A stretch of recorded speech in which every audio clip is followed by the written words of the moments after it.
welcome back to my YouTube channel Engineering Zindabad. I'm Pragati Agrawal, and if you are coming from the previous video of this playlist, then you might be knowing that I'm starting with this language Python.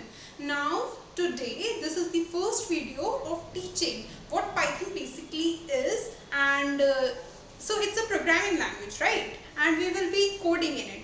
Now if you are from some other field or you have no idea about what coding is, then also I can ensure you that after following my lectures you will be able to understand it. So we are today taking up two very easy, still important concepts on Python that Python basically follows. So these are the concepts related to object-oriented programming. So the name of these concepts are class and object. Well, what is a class and an object? In layman terms, we will try to understand it today, and in the next lecture, you will be getting a computer screen where I will be explaining you while coding that how these classes and objects are created and used in programming. Okay, so what is a class? Class is basically an idea about a particular thing or a template. So if you have seen the houses are built, then there is an architecture behind those houses, right? There is basically an understanding of where the kitchen will be, where bedroom will be, or where a dining hall will be. Okay, so based on referring to this, an object is created. And what is a house? A house is a real world entity that exists in real, that we can interact with, that we can see in reality. Okay, so if we say a book, so we know this is the first example and this is the second example that I am taking.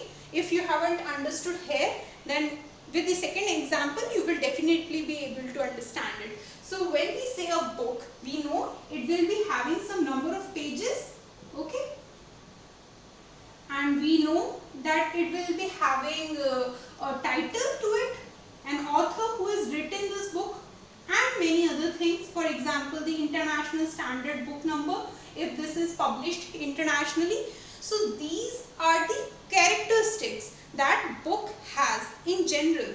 Now if we take any real world any book, like any real world book that exists, and we can touch it, we can feel it, we can store it somewhere, then that becomes an object.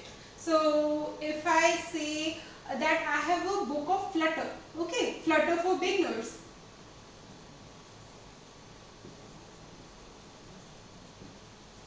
then this book is a real-time entity with real-time author and with some real number of pages that we can see and interact with.